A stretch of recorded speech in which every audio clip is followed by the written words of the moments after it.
What makes the wrong in you score over the right? Do you feel the jitters when all alone? Assalamu alaikum. Let's learn what makes the evil alive in you in today's episode of I Believe.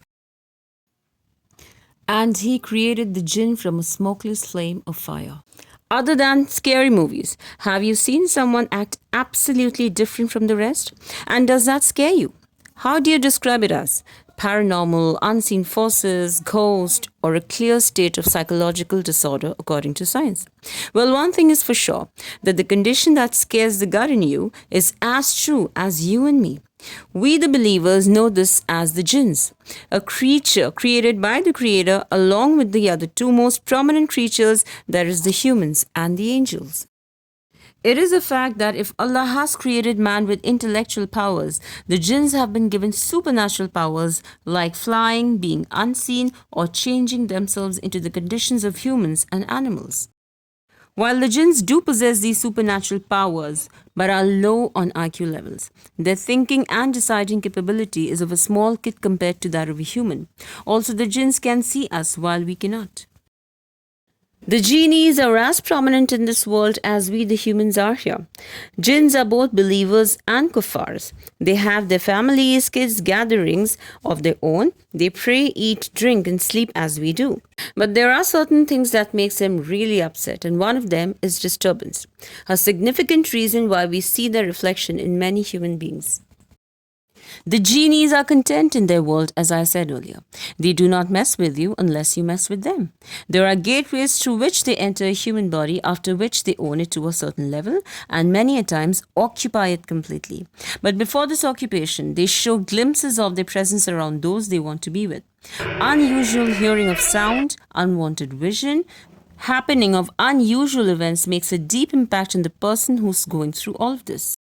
Another platform for the entrance to the human world is when they are invited for someone for help or to destroy another person. When people out of fun try to invite the genies, they take help of these Ouija boards, ending up in more trouble one after the other.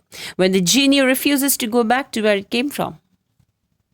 Why do the jinns attack humans in the first place? Yes, they do, when they are either being instigated or are called for.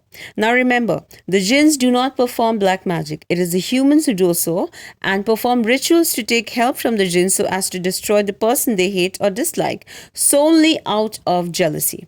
Huge amounts are paid to the mediator who plays a significant role in communicating with the jinns. Out of ignorance, only for the sake of the desires, people sell their iman to the jinns. Asking them to satisfy their needs is considered a major sin in Islam. If you are doubtful of any foul play from anyone, avoid mentioning your success story to them, as people will celebrate your success but might not be happy for you. These end up in resulting in people not being satisfied for their happiness but troubled for others' happiness, that is jealousy. Avoid throwing your loose hair and clipped off nails everywhere, because spell can easily be cast upon a person's hair, nails, worn clothes, etc. Stop spitting or throwing litters everywhere. Do not throw hot water directly into the sink, as these are dirty places and most genies are native to such places. Say Bismillah before performing any such act, and make it a habit to say Bismillah before every action throughout the day. So these are some of the preventive measures that can be taken physically to avoid any harm from the jinns. But how do you calm down the jinn that is within you? Yes, it is the Qareen. According to this verse, Allah has appointed a Qareen for every human being who whispers into the ears of people with unwanted desires and instigates them to do evil deeds. Save yourself from this trouble by asking Allah for help. Reciting Al-Mu'awwidhatayn, that is Surah Falaq and Nas, and Ayatul Kursi along with the duas for morning and evenings keeps you protected from any harms of the evil. Shrug off any unwanted whispers or thoughts by reciting A'udhu Billahi Minash Shaitanir Rajim. You will find all kinds of askars and duas in Fortress of the Muslim.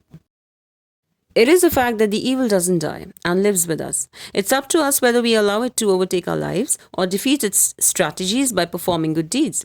May Allah protect us all from everything evil and keep us steadfast on our deen. Ameen.